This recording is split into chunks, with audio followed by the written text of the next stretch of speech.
everybody, welcome to another Nephilim build. Today we're going to hunt the knight as Wylder from Elden Ring Nightreign. As I've seen, these series are about capturing the spirit of the character rather than capturing their abilities perfectly. With that said, let's start with ability scores. Using the standard point where we put the 15 to strength, Wylder is good with basically any weapon, but the great sword is his signature. And it has the 14 constitution for HP and the 13 to dexterity. He can use ranged weapons, but we won't be focusing on that. We'll put the 12 into intelligence and the 10 to wisdom. Faith and intelligence are pretty much the same, but we'll need intelligence slightly more. Lastly, we'll dump charisma. Wylder isn't exactly sociable. For species, we're going to go with human. Yeah, Nightfarers are some sort of undead-ish thing like the Tarnished, but Elden Ring weirdly has 3 different kinds of undead. Tarnished, Nightfarers, and those who live in death. And of the 3, the Twilids are the most undead, and you can be a Tarnished or Nightfarer and a Twilid at the same time. So we'll just say only they count from here on. And yes, my abbreviation for those who live in death is Twilid. We'll get resourceful, pick survival, and take the tough feat. We'll make a custom background pinger increases into strength and constitution. We'll pick perception and animal handling, his clan was known as horse riders, cooks utensils to make bread, and the magic initiate druid feat. We'll take guidance to fill the slot, thorn whip for the grappling hook, and cure wounds for a flask. Moving on to class, we're going to go with fighter. We can strength and constitution saving throws, pick athletics and acrobatics, and be proficient with all weapons, armor, and shields. At level 1, we get second wind in our fighting style, taking great weapon fighting. We'll also get weapon mastery, taking the great sword. You can pick other weapons if you want. Again, Wylder's pretty much good with all of them, but we're focusing on his main. At level 2, we'll get action surge and tactical mind, and at level 3, we'll get our martial archetype.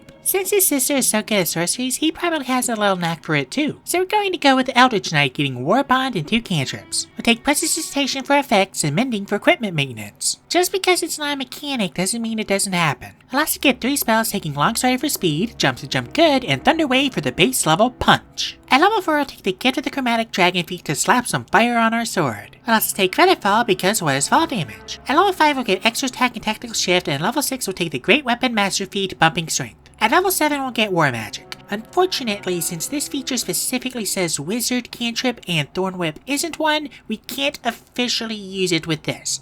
But I'd let you. We'll also take Magic Weapon for some magic damage. At level 8, we'll take the Wardcaster feat, bumping intelligence. We'll also take Enhance Ability for superhuman feats. At level 9, we'll get Indomitable and Tactical Master, and level 10, we'll get Eldritch Strike. We'll also take 2 Strike for faith scaling and Expeditious Retreat to really book it. At level 11, we'll get another extra attack and take Disguise Self for some outfits. At level 12, around Dexterity Intelligence, and at level 13, we'll get Studied Attacks and another Indomitable. We'll also take Fireball for our maximum punch with the Fire Spread Relic. You just have to drop it right in front of you. At level 14, we'll raise our strength and take protection from energy for resistances. At level 15, we'll get Arcane Charge for Bloodhound Step. I don't know if there are any great swords with Bloodhound Step in Nightreign, but I do know Bloodhound Fang is in it. By the way, Wylder should also have gotten curved greatswords as a specialty. Why is Raider the only Nightfarer with multiple weapon class specialties? Isn't he busted enough? At level 16, we'll raise our intelligence and take Sending to coordinate with our teammates. Getting a little meta there, but our options are limited. At level 17, we'll get a second action surge and a third Indomitable, and at level 18, we'll get improved War Magic. At level 19, we'll take the Boon of Recovery for 6th Sense, capping strength.